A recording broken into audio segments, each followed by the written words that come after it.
Okay, we're here with Lee and Nicole. I was walking to the Women's March, and I noticed they had a Women for Trump sign here, and I was curious, how was your reception at the march? Not good. No? I've never been called so many names in my life. There was one woman that said that she appreciated our bravery, and she knew what it felt like to be the minority. Really? Wow, so even though you're women, because of your political views, you weren't accepted in the march? No. Correct. So did it actually seem like a women's march to you, or more of like an anti-Trump march? Anti-Trump march. Anti-Trump march, 100%. They were chanting, hey ho ho, Trump has to go. Yeah, hey ho, Trump has to go was the motto, and then not like, we are women, hear us roar. Right. Right, which I thought that it should have been. It should have been, we are women, hear us roar, we're here. Because we're women and we're going to be successful. Her and I have both been very successful independent business owners, and we were here to support women. And as women, it was very hard to be torn down by other women, because I thought we were all here to support each other and be like, high five, we're girls, girl power, but that's not what it was at all. It's supposed to go over those political boundaries. You're all women. So were our signs a little political? Yes. But so were everybody else's. Everybody else's, I'm sure, but we were here yeah. also to support women and be like, hey, high five, we don't care what side you stand on. We're here, we're women, we're going to make it no matter what. I think that's a noble message. Yeah. Highest in the country at 40%?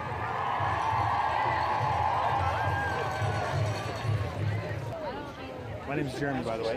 Hi, do you represent Albright? No, You don't? no, I'm an independent journalist from Sacramento. Oh, yeah? Yeah. What's your journalist, what is your journal? Weekly Narrative. What's the name of it? Weekly Narrative. Weekly Narrative? Yeah. Oh, okay. What's your name? Jeremy. Jeremy? Yeah, what's your name? Judy. Nice Judy. talking with you. Pleasure, thank you. If you'd like, I can interview you after. I love your hat. All right, so we're here at the Reno's Women's March, and we got some interesting signs here. I just want to ask these ladies, what do your guys' signs represent? I think we're just out here being peaceful. We're protesting our rights and just letting it be known that we're not going to sit back and let things happen. What's going on exactly that you don't like? Hey, it's me, it's my body. I get to make my choices. Someone else doesn't get to make them for me. Okay, so you like the abortion issue, is that kind of what you're mostly out here about? Yeah, I mean, to each their own. Somebody else shouldn't make that decision for you. Yeah. Okay, awesome. And what about your sign, ma'am? My sign is I need to stand up for everybody's rights, because I need people to stand up for my rights. So. Okay, whose rights are you referring to exactly? Who are you standing up for? Humans' rights, all rights. Black, Latinos, lesbians, gays, all of them. I found a sign that says, "Science is not a liberal conspiracy." Could you kind of unpack that for me? Unpack it for you, huh? What does that mean to you? It means science is real, and not believing in global warming or climate change is not real. Okay, so it's kind of aimed towards global warming, the issue of global warming mostly? Mostly for me. I mean, all kinds of science. Okay. That's my main issue. Do you think there's like a rejection of science happening right now in the country? I've never seen anything like it, yes. You guys have a sign here that says "Armed Trans Women," and you're advocating for trans women's rights here at the Women's March. Is that accurate? Correct. Okay, so what's the message you guys are trying to get out? Well, I think especially in this protest, quote-unquote protest, there's a lot of women here whose ideas of womanhood revolve around genitalia. If you see, like, half of the crowd has pussy hats on, and women aren't about pussies, women aren't about having vaginas. In fact, the women that are most at risk are women without vaginas. There have been 7 or 8 trans women that have been murdered so far, and it is the 20th of January. That's like 8 trans women that have been murdered in 2018. We're here with Vance Alm at the Reno Women's March, and he's got a sign here that says, "For moms, sisters, wives, and daughters, empowered women vote." So what's the message that you're trying to get out today? So the message is that we still need to support the other sex. We need to support everybody, but really we truly need to support the other sex. They've been held down far too long. It's time for us to actually get on board and actually do something for everybody, and especially for people that have been held down for far too long. We need to address their inequality in jobs, inequality in education, inequality in the way they've been treated. We need to end the pussy grabbing. We need to come together and realize that we can do a better job as Americans. Is there certain rights that Trump is infringing on that we need to kind of fight for? I just think a lot of things are not going in the right way. I don't want to go that it's a Trump, not a Trump. I just want things to get better. What do you think we can do to make things better? What do you think some plan of action? More and hate less. Yep. I agree. That's a good message. You guys aren't Trump supporters? Oh, no. Do you think there's anybody here that's a Trump supporter? You know, it's funny. I met two women on the way here. They had Trump signs, and they were upset because they kind of got pushed out. Oh, that's terrible. This was not supposed to be political. We need to expand our definition of feminism so it doesn't just apply to rich white women. You know, it's not about like saying that you're a feminist or saying that like feminism doesn't hurt men. It's about protecting those that need protecting. And I think that what the Women's March does right now doesn't do that. It's about patting yourself on the back and making white women feel validated while like continuing to support the exploitation of women of color and trans women that are at a lot less advantage than they are. So you got that custom made? I did at the sign shop on Kitsky. And last night, and I had another sign made for today, and last night I watched the shutdown of the government, and I said that sign has to come back out. We are on the Titanic and we're going to sink unless we all get into action and make a change in the administration. Sadly, the perception is that they can't do some of these things because they haven't had the role models to do those things. My daughter-in-law had expressed an opinion that, well, I'm going to do this because I can't become a doctor. And I said, why can't you? Try to become a doctor. Prove to everybody, including yourself, that you can do all those things. We need to push our children to do whatever they want to do. We need to push them to actually explore all the opportunities that are available for them and not assume that because they're the wrong gender that they may not be able to do this. Push them to do everything that they can.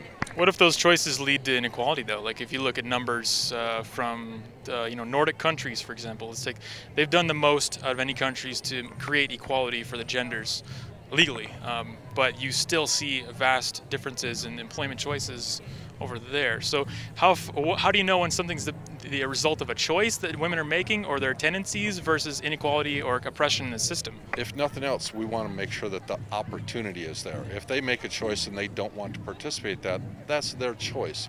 But I want to make sure that they have the opportunities to make any choice that they want to. I want them to have the opportunity to choose. I don't want society to have chosen for them. For equality of opportunity, not equality of outcome? That's the first start. With the longer practicing of those policies, you will get to equality. And if you're in a country like Iceland, women actually do control the entire legislature. It's time for them to say, yes, we've done it. Let's help our other sisters that come forward and also match that equality. Again, opportunity is the first step, and then following through and try and hire and try and make some choices. And if it ends up being that sometimes it doesn't seem fair for the white male, that's something that we have to allow for. We have to say that they've been suppressed for so long, it's time for us to give them a helping hand. He's actually got more women in senior positions than any other candidate or president in history. Did you know that? No, I did not. And I find it very hard to believe. Yeah, I do too. I don't think that he thinks women are capable. I think that he's just... It's hard to believe because the media kind of pushes the narrative otherwise. You know, they report on all of his male appointees. Well, you just see pictures of everybody all together, and but that's Congress. Yeah, that's Congress. The pictures that I see. Other groups. You know, I mean, Homeland Security. She went out there and lied for him too. You think men have any issues right now as far as socioeconomically? Huh? You think men are facing issues like women at all in the society today? How do you mean? Well, you know, you look at the wage gap or other statistics. Do you think there's anything we could look at to say that men are suffering? For example, men are 80% of the suicide deaths in the country. They represent around 93% of workplace deaths. They're much less likely to graduate school and college than women are these days, stuff like that. Yeah, I would say that we are all suffering. I think that capitalism exploits everyone that it can for like profit, and I think that men and women are being endangered by that. I think capitalism just focuses on like getting as much profit out of people without like regards to their livelihood, and I think that applies to men and women. I think that like race and sex and like even like queer like divisions are like just a use, like are a means of being able to exploit certain groups while letting other groups feel safe and at home. So kind of the underlying philosophy underneath it all is that capitalism is bad, like capitalism is the evil thing we got to get rid of? Yeah, yes. Okay. We are stronger together and we... Women are graduating college at higher rates than men now. Wouldn't you say that they have, it seems like they have more freedom and more choice to go for those degrees and things? So that they have more choice. There's still going to be some stigma about even after they've gone ahead and they've done all the things that they should according to society. You've gone to school, you've done this, still the hiring and the hiring practices of some corporations are going to say, well, because you may someday become a mother and then opt out of our employment, we don't want to take that risk and bring you on board. And we need to just recognize that we need to make some changes to our societal norms. We need to start accepting people for the fact that they're a person, not based on their sex, not based on their religion, not based on their nationality. We need to look at the person and say, you do have all the credentials. I want to have you do this job. A true meritocracy is what you're talking about. So we shouldn't even be looking at gender or race or anything. It should be based on your ability? Yes. Having said that, because very many groups have suffered in the past, we do have to give them a chance to show that they can do the jobs that we're offering for them. Give them a little boost to trying to get back in the game? Yes. Okay, I can understand that. So maybe the message is if you want to improve things, we can focus more on what we can agree with and what common ground we can find, and not necessarily be so polarizing and against each other for what we don't agree with. I don't know how you change that, though. I mean, people are so deep in. It all starts up here. You know, it's on an individual level. I'm always willing to listen to somebody on the other side, and I keep my head cool about it. Yeah. But they're always ones that raise their voice, get crazy, bug-eyed, until you have to walk away. Yeah. They should have term limits. Yeah. Oh, absolutely. I agree with you 100%. Yes. We look at socialist societies. How can we make that work when every example that we've seen so far hasn't really worked? Give me one example of capitalism that has worked. Well, we're here right now. We're in America. It's not. What's not working about it? Okay. Do you know how many homeless people there are? Do you know how many empty houses there are? Do you know how many people are starving while people at the top of like 1% have the majority of the wealth in this country? And our current legislation is working to give them more money and take more money away from the working class.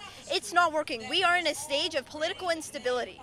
Because it's not about like the freedom of the market. The market isn't free, and it was never designed to be free. It was designed to serve the white men who founded this country. Well, if you wanted to start a business, could you right now? I could, because I'm pretty advantaged. I mean, like I'm from a middle. Yeah, You've made good choices in life? I've had a lot of privileges in my life. I came from a middle-class suburban family, and that's why I get to be here today, and I'm not working. Do you think it has any bearing on what decisions you make, though, as far as how you turn out? You know, if you decide to go to college, or you decide not to drop out of high school, you get that education, you get to get a better job. Like, is there any responsibility on the individual for your success? Absolutely, but I think that people who have those privileges can't talk about other people's individual autonomy while they sit from a place of of privilege. What if they earn that privilege, though? Because I don't think anyone has earned their privileges. Really? Okay. Privilege. Well, I mean, if I start a business and I get rich, you know, as a lower class person, I don't have a lot of privilege. Because the most pertinent example of privilege in society is class privilege. So if I get rich off of making my own business, didn't I earn that privilege by providing value to other people through my products and my services? I'm doubtful that the majority of businesses actually provide value to like humans, but like I think that the reason that you probably got successful, like someone in a different position as you, a woman of color or a trans woman, would not have had the same rate of success in creating a business as you would have.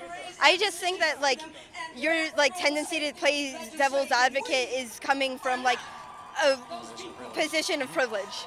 And I don't think you have the right to question individual autonomy while you sit in that position. So last question for you. Thanks for your time, Ed, by the way.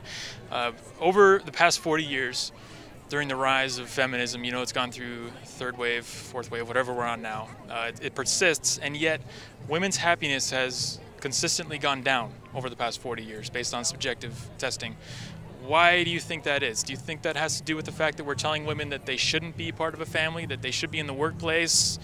Do you think, why are they continuing to be unhappy when we're fighting for their rights and they're gaining all these equality? So there's a confusion. There's gender confusion of, am I doing the right thing? And so if they're trying to become a good mother, it was an article in Time magazine about the princess myth and pointing out that it's hard for a woman to do everything that they're entitled and supposed to do with the women's movement and then also be a mother. They're trying to do everything, and so there's a lot of misunderstanding and there's a lot of confusion, and so they're not certain, and so that can lead to unhappiness because they're unsure of what they should be doing. They're unsure of what they want to do because there's too many options available. And so we need to allow them all the opportunities, but place less expectations of you have to do this or you have to do this. I want it to be your choice of what you want to do. If you want to be a mother full-time, then be a mother full-time, and that's what we want you to do. If you want to be an executive of a company, be an executive. If you want to become one of the great politicians of your time, then become a politician. But it should be their choice, and there shouldn't be this expectation placed on them. There's a lot of men that don't like the expectation of, why do I have to be the breadwinner? I want to stay home with my son and enjoy and spend time and teach him all the things about life and history and biology and everything, and enjoy life, truly enjoy life, and instead of being stuck with someone else's expectations. You guys like live in a commune and you don't use cell phones or anything like that, or do you use any corporate products? Do I live in the city? I mean, like, you live in a commune, like, you know, grow your own food and stuff like that, you know, self-sustaining, you don't rely on other corporations or anything like that. That's kind of the goal, right? Oh yeah, that's roughly the goal. I mean, we're working on it. Yeah. What's holding you up from moving out to the country and like making a farm and living self-sustaining though right now? Yeah, capitalism. How can you distribute like your word and your message when you seclude yourself? Well, if you're creating an example of how that's going to work and you're showing people, hey, I live on a farm, I'm having a great time, I don't rely on the government or anything else like that, wouldn't they be attracted to that and see it working in progress? So what we're doing here with Washoe County Food Not Bombs is we are redistributing food from the like markets and like the restaurants that waste it, and because a lot of us do come from some privilege, we use that privilege to like help and share like our resources. So yeah, we are trying. So you're working on it. Yeah, we're working. Cool. It's a slow transition, right? Yeah. Right on. Well, I appreciate your time, guys. Is there anything else you want to say? Fuck capitalism. All right. Thanks, guys. I really appreciate your time. Thanks.